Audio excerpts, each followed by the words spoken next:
All right, once again, I'm sitting here with my brother, Chief Avdiel Ben Levi, also known as Zion Lexx, a teacher and a scholar indeed. So what brings us so soon back together? We usually don't do videos this close to each other, but there were a couple of things that we had to discuss, couple of things that came up that we have to discuss. Our last video is still doing pretty well on the internet. We steaming on the internet, on Facebook especially. And a lot of people really like the information that you brought forth, a lot of new information, things that scholars do. That's right. No, they bring forth information that's relevant to the times and the seasons that we live in, and I thought that information that you brought forth was pertinent, definitely for that time. So now, I'm gonna just mention a name, and you just, cause I seen a video with Garfield, where he was standing there with Daniela, and he's going into a whole bunch of stuff. I mean, Garfield's been, after a while, it becomes pathetic when all you could do is talk about one man, and you continue to just try to drag that man's works through the mud. His name, right. His name through the mud. And he's having a discussion with brother priest Daniela. But yes, he goes into talking about Zion Lexx. He can't stop talking about Zion Lexx. So do you care to address that? First and foremost, let me say, giving all honor and praise to the God of our ancient forefathers, the God of Abraham, Isaac, and Jacob. It's a blessing, Chief, to stand here or sit here with you once again. To recap briefly, we've been steaming the internet the last week, and I put emphasis on we because the information that I came across came from a dialogue that both you and I were involved in. So this wasn't a Lone Ranger type thing where, you know, I'm so big that the Creator is only speaking through me. The Creator moves through the multiplicity of men who are inspired by Him. Right, so we came to these conclusions together, and it just so happened that I was able to put it together in such a way that we could present it to the people. But I want to make it clear to the people that the steam that you felt in the last week over the video that we put out, that was something that we did joint together, and I want to give praise to the Creator for that. Now, talking about this guy Garfield, man, I mean, you know, in a sense, I get it. But then in my right frame of mind, I say, nah, I don't get it. And what I mean by that is that most people who don't have a steady niche, if you will, for lack of a better term, to keep them relevant, must continually bring up the thing that made them irrelevant initially. Everybody already knows. Nobody heard about Brother Garfield until he beat the war drums and came on Son of the TV and said that my book, which I will take the opportunity to promote, Ancient Kemet on Trial, was a plagiarization of this book, Egyptian Civilization, its Sumerian Origin, Real Chronology, and the Sumerian Origin of the Hieroglyphs. Now, this is what brought Garfield to the conscious community platform. Nobody wanted to hear this guy. He was great in his lane as a person who spoke about credit repair, because that's what he does. And even I supported that. I watched a couple of the shows. I didn't agree with every avenue that he took it, because one of the foremost people here in New York City that does that is another Jamaican brother by the name of Squeeze Anarchy. And he's usually on 93.5. Let me shout out him because he's actually the one that inspired Garfield to do what he does, and Garfield doesn't give him credit. So let me take the time to shout out Squeeze from Link Up Radio 93.5. And he's the one that pretty much spearheaded in the community in our era, speaking about credit repair and going out and doing it on a large scale. He also had a magazine in the early 2000s called Jamrock Magazine, which a lot of reggae artists helped him to push. So I want to give credit where credit is due and shout out our brother Squeeze Anarchy from Link Up Radio. With that being said, I have some history with Garfield. You know, I know him from our involvement behind the scenes in dancehall reggae, him as a promoter and me as a manager for several artists in the reggae industry.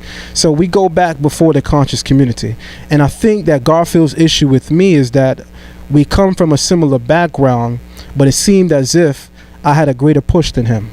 And sometimes when you're watching somebody that comes from the same arena as you do, the same environment as you do, and you see them making strides that you're not making, you begin to either A, beat up on yourself, or B, you begin to envy the place of that individual. And I think in his case, it is clearly inspired by envy, because when he reintroduced himself to me about 2 years ago at KEMET on trial, he was all over me. He wanted my phone number. He wanted to link up. The initial videos on starting the channel, he's on there calling me his brother. He know me from the reggae industry, blah, blah, blah.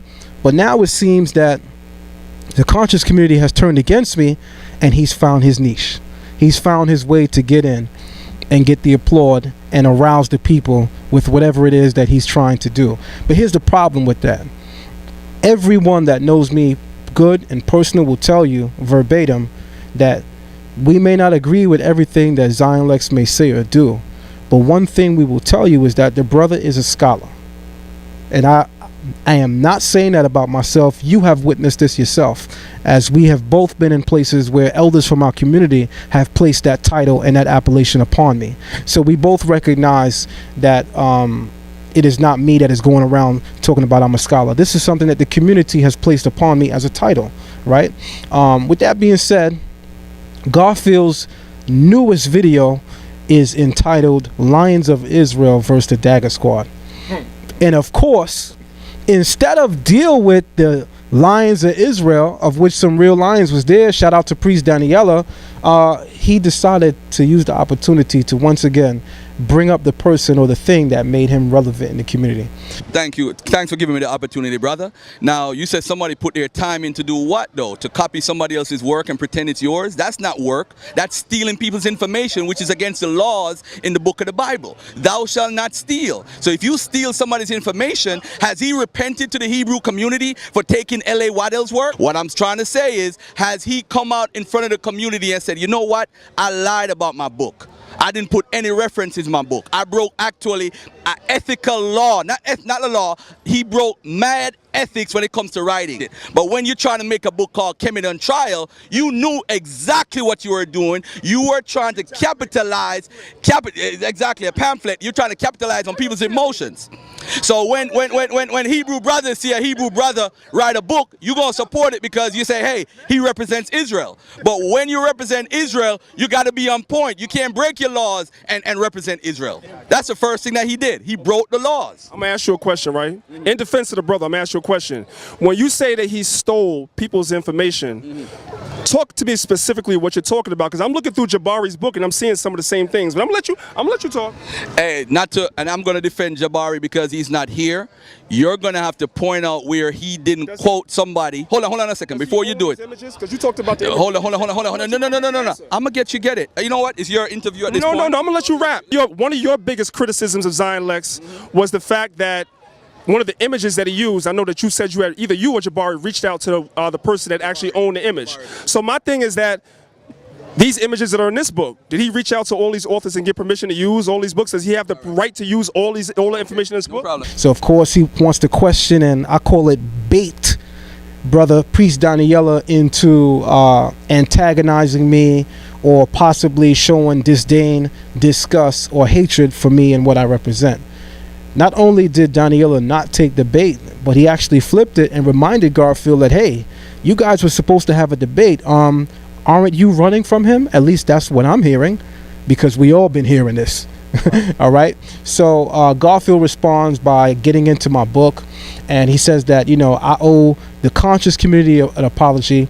I owe the organization that I was formerly a part of an apology, and I owe my creator an apology for stealing someone's work and not properly citing it, for quoting someone like Flinders Petrie and not giving them enough credit or namesake to not name him in my book.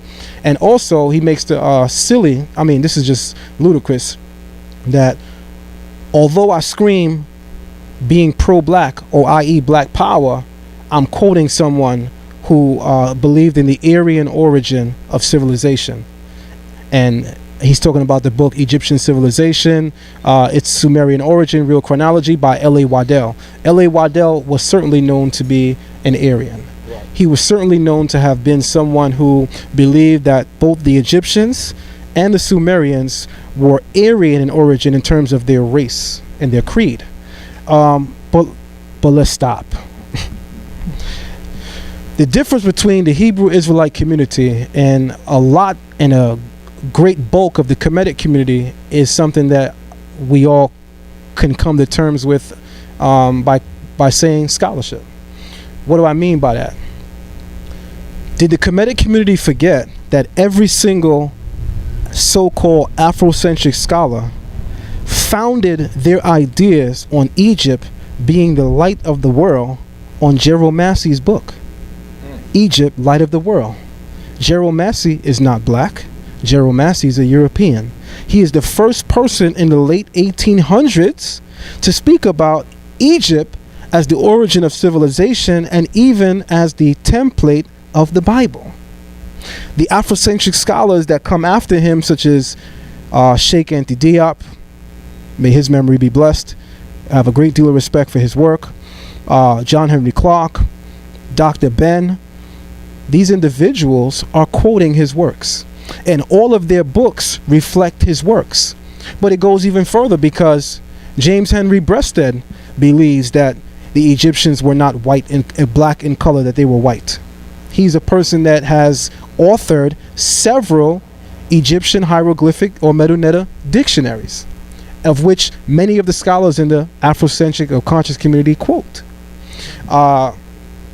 Budge was a person that also vehemently believed the Egyptians to be of pure white genes and blood and lineage.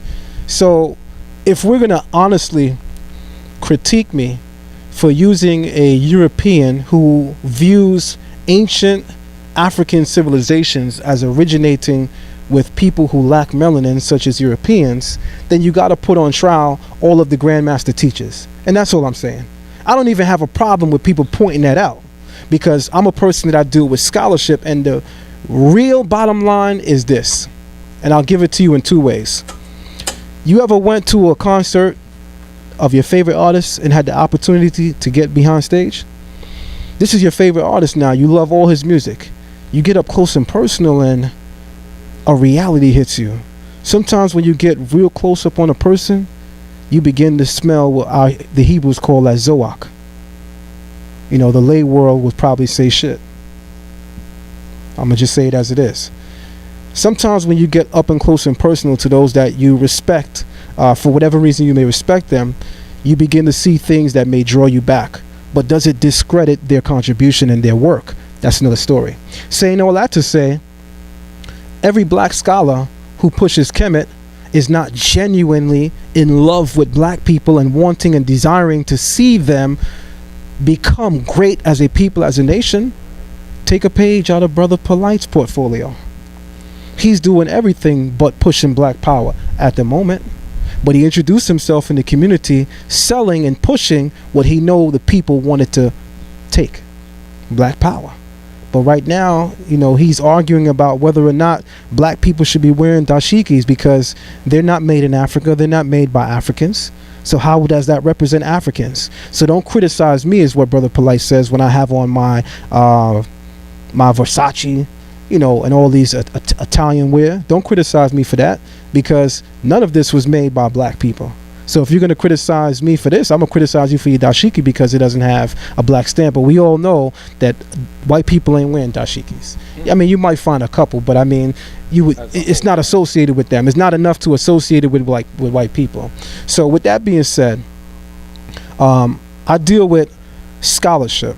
And if we're going to deal with scholarship, we do something that's called vetting. We vet our work. We vet the work, or we proof the work that we are scrutinizing, that we are looking at, in order to at least substantiate the hypothesis that is being pushed. And Garfield makes another extremely silly statement. He says in one instance that Brother Zion Lexx, in the 3rd chapter of his book, and I'm glad I brought the book with me because I want people to see that I'm transparent. I don't have nothing to hide.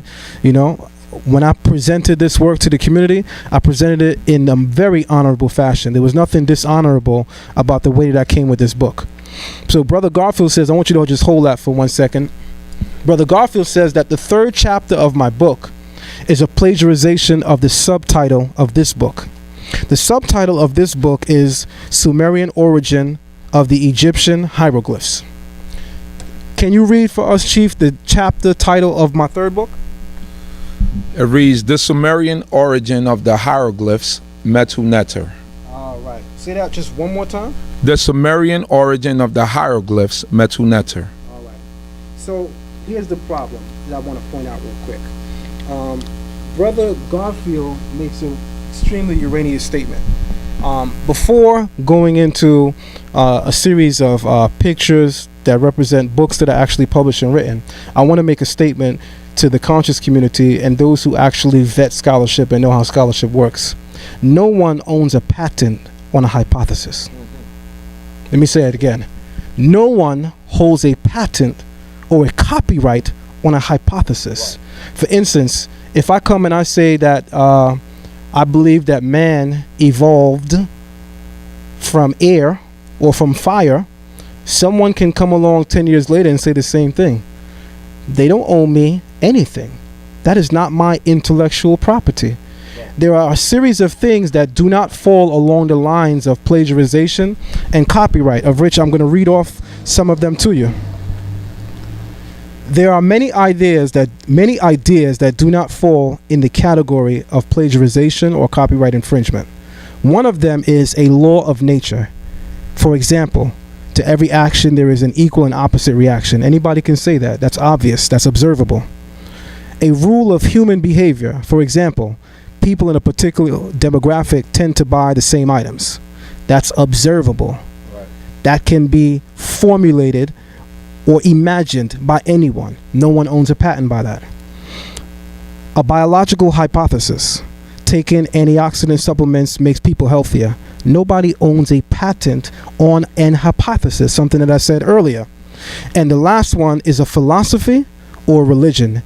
Hence the reason why anybody can go and get a Bible and reprint it. You don't own a copyright on it because it's believed to be the word of God. None of us own a patent on that.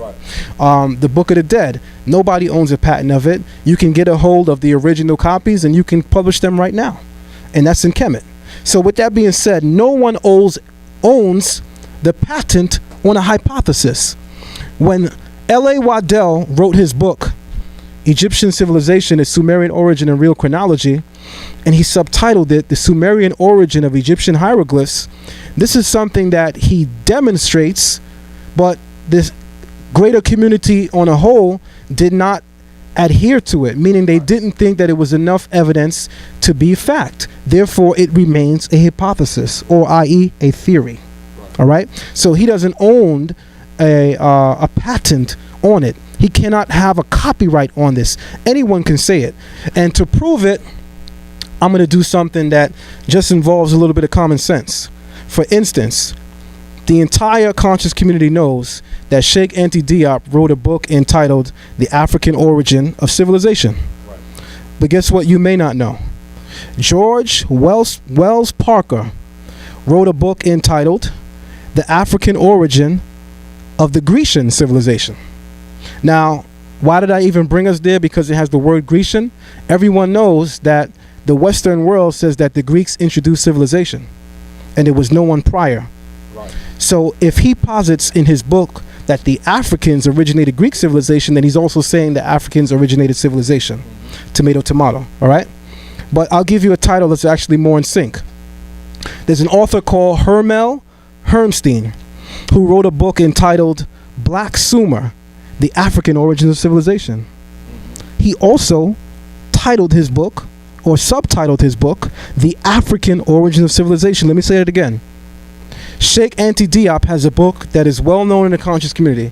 It is entitled The African Origins of Civilization. Hermel Hermstein wrote a book called Black Sumer, The African Origins of Civilization. Which book was written first? Which book was written first? And how did Hermel Hermstein or Sheikh Anta Diop get the right to do that? Are they plagiarizing one from the other? Right. Well, let's take it a step further. You have another author who is African, and his name is Dr. Muata Ashby. And he wrote a book called The African Origins of Civilization. The exact same titles. So we have already quoted 4 African authors that wrote books directly entitled The African Origin of Civilization. No one owns a patent on a hypothesis. This is why people have to do their homework, and this is why people have to read between the lines and see that at the heart of a lot of the claims that are pursued in the conscious community to bring people down is hate or envy. People desiring to be in the position that they believe you to be, which is an illusion, because in the eyes of the creator of all, we are one. There is no distinction. I don't deem myself greater because I know more Hebrew than my brother. I don't deem myself any less because I don't understand Medu Necha like my other brothers, because I know that the creator is not judging me by any of that. He is judging me by me being in concert with the universe and his laws. That's right. That's simple. So that part has been dispelled. Also, Black Athena, written by Martin Bernal, who, although being European, did several lectures with John Henry Clark. One of the most famous being when they debated Mary Lefkowitz on the idea that the African origin of civilization is superior to the idea of Greek's birth in civilization. Right? So in Black Athena, he subtitles the book, Martin Bernal, The Afro-Asiatic Roots of Classical Civilization. So in a nutshell, when it comes to Brother Garfield, I want to make this statement very, very clear. Garfield is not an intellectual on a level to have a dialogue with various people. Garfield has never been vetted in the community. The conscious community has been in a state of disarray, and it is a vacuum for who can hold the power. Sarah Sutin Seti has almost been excommunicated from the so-called conscious community. And by so-called, I mean people really look at Black News 102, Sonata Studios, or Sonata TV. No disrespect to him, but it's the truth, as if that is the full spectrum of the conscious community. Yes, we know that Sonata has a patent on the term conscious community with a K, but the proper way to spell it with a C, and it representing the consciousness of melanated people around the globe, he does not own a patent on. So contrary to popular opinion, just because a viewer or Sonata himself pushes a certain idea does not make that idea right. Sonata is not a Necha. Sonata is not a god. Sonata is a man.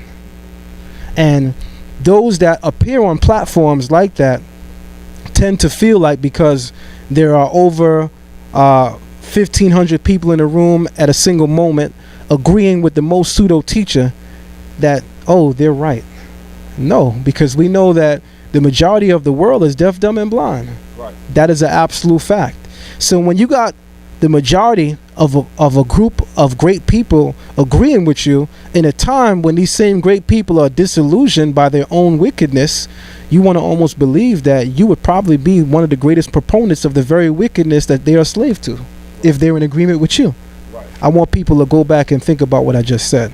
So in summary, on the Brother Garfield half of this conversation, he's no scholar. The term scholar and Garfield should never be introduced in the same statement. In fact, in the video when he stood up with Lines of Israel recently, he couldn't even pronounce philosophical. Am I lying? You heard it. He said something like philocolosically. Really? It's philosophically. That's what it is. So I also heard when he was mentioning your book, Sonetto on the side going, oh, pamphlet, right? Yes. But as I could recall, Dr. Ben's first couple of books, how many pages did they have? And they call those books. One of his books was, I believe, one of Dr. Ben's books was 23 pages. Yeah, about some of the earliest books that Dr. Ben wrote, maybe like the first 3, 4, or 5, were all pamphlets. They were all books that were 70 pages or under. And I think one was like 96. I've written a couple books that are several pages, double, triple the amount that Dr. Ben has in some of his books. Something that I pointed out during my debate with Brother Jabari. And before I forget, I want to make this last point with regard, because I think it's important to mention. He said that he keeps harping plagiarization. Right. He keeps harping plagiarization, but I do recall the discussion that you and him had on the bench, Right. on the streets. That's right. With Sarnetta being there. I mean, it was so. It went from daytime. I mean, it was the nice setup. They had an antagonist come, or would you say an antagonist? Right. He was an antagonist. Came and the fall guy. yeah, the fall guy. He came and he was antagonizing you, and then kind of like to set you up for the fall. And then here came Brother Garfield, and then he starts, and then during that talk, I mean, the conscious community. The Hebrew community understood and realized on that day that you destroyed him, that he could not, the claims that he was making did not stand. They did not stand or stick. And my question is always, you got scholars like Shaka Utmost, you got brothers like Reggie, although I don't think he's a great debater, I do think that he has a level of scholarship and a level of, right, and a level of intelligence that's brothers like Sharif Bey, brothers like Captain Tazariak, brothers like even Priest Daniela. You got brothers. Shout out Gorilla Hebrew. He displayed a significant amount of scholarship over the past weekend at the event entitled "The Avengers vs. KEMET." That brother's PowerPoint presentation was powerful on my eye. So as I go on, you got even brothers like Brother Polite, Ali Muhammad, that have seen your book, Right. Know about the book. And none of them have jumped out the window. Right. Even Right. Uncle King Right. He could have. from the Amarah squad, I heard him say, "Nah, I don't think the brother plagiarized his book." Right. You know what I'm saying? These are known scholars in the community. People that are respected and, like you said, are vetted in the community, right? They have not jumped out the windows, and they still don't jump out the window, publicly at least. You know, publicly at least. But this guy, he continues, and it seems like it's an ongoing thing.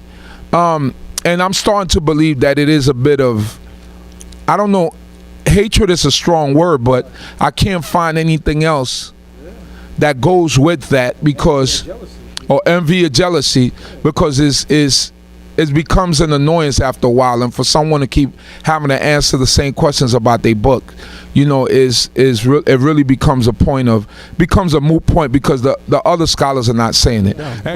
But there was also something that you said about eugenics, and he mentioned the author, I forget the author's name, that he reads and that he subscribes to. Can you mention that? Oh, absolutely. I definitely, I'm glad that, you know, we're here with dialoguing, because sometimes iron sharpens iron, and you certainly did that. I almost forgot to mention this point. Very poignant and very important point. Brother Garfield continually says when he dialogues with the Hebrews that our sources that we use in a scholarly environment are not scholarly at all. And he invites us to use and reference, or study at least, the sources that he's using. He'll quote people like Strabo, and he'll quote the Roman historian Tacitus. No, hold it. I'm going to give it right back to you, because I don't want to hog the mic today. I want to ask you again, can you give me a particular source to go to say, where did these Jews go after 70 AD, and where did they go? But this is what I'm going to tell you. We know why he said that. We know Strabo documented, we know 1 million Jews. He documented that 1 million Jews actually were in Egypt at the time. I don't discount that. The problem is now, family, I asked the brother for a source. He said Babylon to Timbuktu. I understand his method. His methodology is he's going to use some scholars who document and talk about this. That doesn't make them right. We're talking about primary sources. You'd have to go back to Josephus, who was alive at the time and who documented it. So let's go back to a source that was actually there, right? Strabo, Philo, those people were alive up until 50 AD. All right, Tacitus documented that there was a Jesus. Now, I asked for proof of Jesus existed. He said Tacitus, right? So now, if Tacitus writes about it, and by the way, if you have histories by Tacitus in 5, chapter 5, he says during the time of Jesus, nothing happened. They have that. That's what Tacitus said. Nothing happened. The first time I heard him say that was a couple months ago. I was saving it for a debate to bring it up or to rebuttal it. To rebuttal the idea that is one of the chief references that he's always mentioned. But apparently Garfield doesn't want to debate Zion Lexx, so maybe I got to jump the gun and talk about it now. Of all historians for Garfield to quote, he quotes the Roman historian Tacitus, and even adds that Zion Lexx is a fraud, people. His book is not scholarship. He's quoting someone who believes that the ancient Sumerians and Egyptians were Aryan or white. Did Brother Garfield tell the community what Tacitus introduced to the modern world back in ancient times? What do I mean by that? The first thing I want to, yeah, thank you very much. The first thing I want to take a look at is a book title, because I want to provide sources so people can go and vet and proof exactly what it is that I'm saying. So I'm going to do the diligent deed of presenting information in a way that people can scrutinize it, can go back and take a look at it. There's a book written by Benjamin Isaac, which is entitled The Invention of Racism in Classical Antiquity. Throughout the book, among the Greco-Roman scribes and historians that the author cites as inventing racism is the pen and person of Tacitus, the Roman historian. The same one that Garfield. The same one that Garfield said to Daniela that, you know, he has a better grip on history than Josephus. Now I want you to check this out. Now, The Invention of Racism in Classical Antiquity, I want you people to get this book. It's by Benjamin Isaac. In the book, he mentions that Tacitus, the Roman historian, is actually one of the people responsible for ushering racism into the ancient world. In other words, the early Greco-Roman writers didn't really pen color prejudice. They certainly formulated some of the ideas in a vicarious way, for lack of a better way of coining it, vicariously, but nonetheless, they didn't outwardly project or evoke color racism in their works. Most of the Greco-Roman writers. But many of them laid the intellectual framework for it. For instance, when the Greeks entered Ethiopia, the people of that region called themselves Cush, and they were known in Kemet as Nubians. The Greeks looked at them and said, Ithops, burnt faces. Now, we know in the Bible, we speak about black being beautiful. Song of Solomon, right? Black is beautiful. In fact, the word Cushi in Hebrew is synonymous with being beautiful in appearance. I already brought that out in a lecture before. So we know that the Bible certainly speaks about black being beautiful. Right. But when the Greeks encountered the Ethiopians who were calling themselves Cush, they called them burnt faces. So the point that I'm making is that although they did not outrightly pen color prejudice, they certainly laid the intellectual foundation for it. Hence, the writing of a book entitled The Invention of Racism in Classical Antiquity by Benjamin Isaac. Now we are going to fast forward to the Roman historian Tacitus. Tacitus is responsible for a work called Germania. And this is what I meant by they led the intellectual framework for racism. This is why I made that statement. Tacitus began to be disdained by the Roman Empire because he continually spoke and wrote in a very romanticist tone about the emerging barbarian tribes coming out of Germany. As we know, the Roman Empire was taken down by the 10 barbarian tribes, as the book of Daniel states verbatim, literally tells you the 10 horns and names them all. And we know them to be the 10 barbarian tribes that took over Rome. This is a fact of history. So the Bible, contrary to popular opinion, is not myth, it's historical. With that being said, in the work Germania, Tacitus actually speaks about the reason why he believes there will be a shift, paradigm shift, and a cultural shift of power from Rome to Germany is because of the purity of the German race.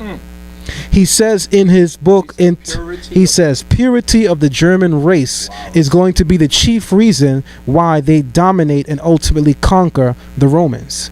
So that means he's also giving you some knowledge. As we already know, the Romans are a mixed breed of people. They have a lot of black in them as well. Some of the early Greco-Romans. In fact, there's pictures of Greco-Romans looking as black as some of us. This is a fact. Even though we know them to be a European people on the whole, there were certainly several of them that had black features as well, because a lot of the first world encountered them and mixed with them. And certainly we know that when Alexander conquered Egypt, his soldiers raped the African and the Asiatic world, of which we're talking about two melanated empires, the Afro-Asiatic world. With that being said, in the book Germania, the Roman historian Tacitus makes this statement. He says, the Germans are going to conquer the Romans due to the purity of their race, because he says, when you live in an environment that's extremely cold, two things happen. You become strong and you become wise. You become strong because of the fierceness of Mother Nature, so he says. You have to deal with the elements, so the body becomes robust and big. You become wise because now you have to become a hunter. There aren't animals just hanging out when it's cold. A lot of them are hidden. So in order to find them, capture them, and kill them, evokes more wisdom. So the Roman historian Tacitus notes these things and say that it will contribute on top of the purity of the races as to why they will be superior to every race of people on the face of the earth. That sounds like something that I heard. That sounds like a book called Eugenics. Yeah. That was written over a millennia later, almost 2 millennia later. And it sounds like something that a man over there in Germany. That's right. And we're going to get to that part. It sounds like what, because you know Hitler was influenced by eugenics. Right. This is a known fact. And he waged war on Jews because they were living according to the culture and heritage of a melanated people, the original Hebrews. Right. And of course he had a problem with us as being blacks, because everyone knows from the point of view of building an empire, the thing that is in your way you must eradicate. Black people cannot exist if white people are to remain on top. Let me say it again. Black people cannot exist if white people are to remain on top. Hence why we see all of the things that are taking place in our era literally to eradicate us. And we must understand that, as many of our scholars have brought out in so many ways, that they are trying to eliminate us as a people. You have to understand, Francis Cress Wessling says that our genes, without us raising a weapon, our genes eradicate white supremacy. We will dominate you in a couple years, period. And they realize that.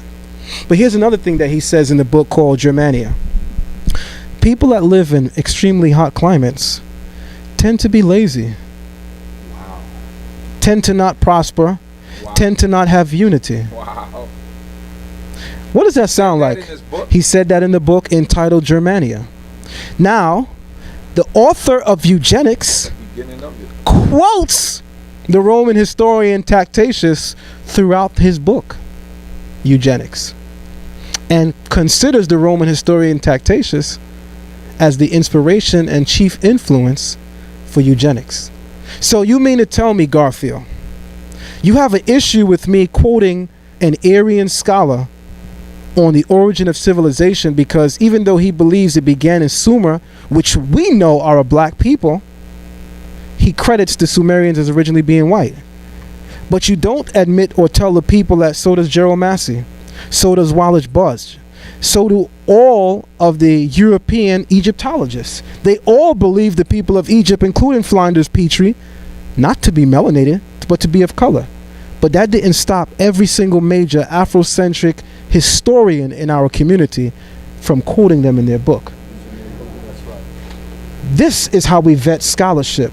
A person is right when they're right and they're wrong when they're wrong. Just because I quote somebody's book does not automatically make me a patron of all of their ideas. Right. I can quote someone so long as I agree with that which I am quoting. Because I quote you, I don't agree with everything you say. Because you quote me, you certainly don't have to and don't agree with everything I say. Hence why we put it in quotations. Hence why we define a parameter around it. Hence the term quotations. Because if I believed everything you said, I would just speak about how glorious you are. And I wouldn't have to put your words in a definitive barrier and encase it and say, I agree with you here. I would just say, refer to him for everything. Right. You understand? So, Garfield now is the biggest hypocrite in the conscious community.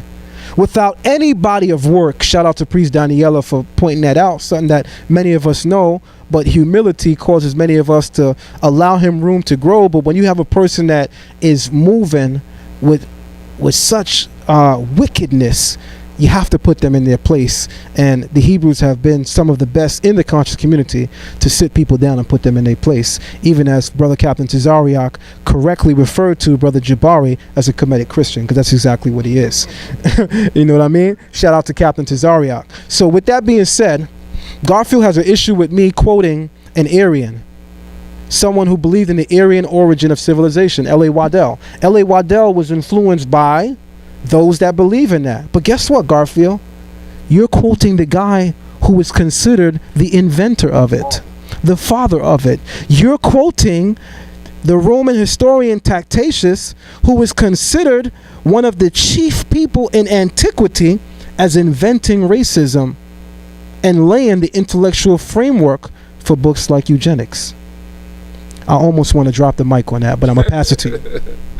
And also, just to make a note, the neo-Nazis and all these groups, they use these concepts. Yes, they do. Right?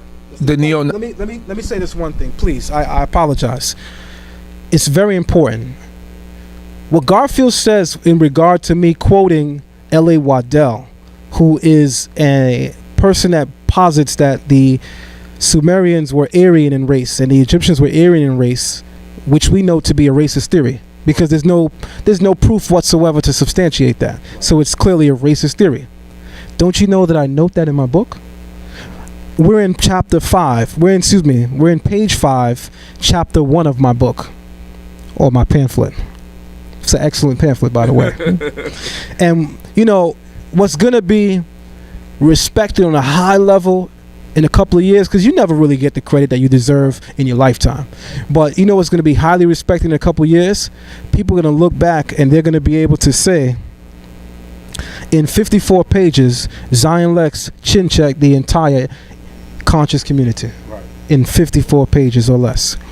We're reading, another reason, I'm quoting myself in my book, Ancient Kemet on Trial, another reason why the dynastic theory was rejected, particularly in African scholastic circles, is because the proponents of this theory began to introduce European civilization into the pre-dynastic civilization by whitewashing the Asiatics, who were known to be a people of color, and even go as far as to state that the Greeks and original inhabitants of Asia Minor also contributed to pre-dynastic Egyptian culture. I do not support this last conclusion, simply because racism was at the epicenter of it, and the desire to promote the supremacy of European culture, i.e. white supremacy, by making it the precursor of African culture, when both history and archaeology disagrees with such an unfounded claim. Why didn't he tell the people that page 5 in the first chapter of my book, I tell you that the people who founded the theories that I am introducing to the community were racist. And while I don't have to agree with their racist undertone, I still want to show you what they found. The exact same thing that Dr. Ben, John Henry Clark, Sheikh Anti Diop did. While they did not agree with Gerald Massey that the Egyptians were white, they used his scholarship. While they did not agree with Wallace Budge that the Egyptians are white, they used his scholarship. Because common sense is supposed to be common sense, but apparently it's not that common.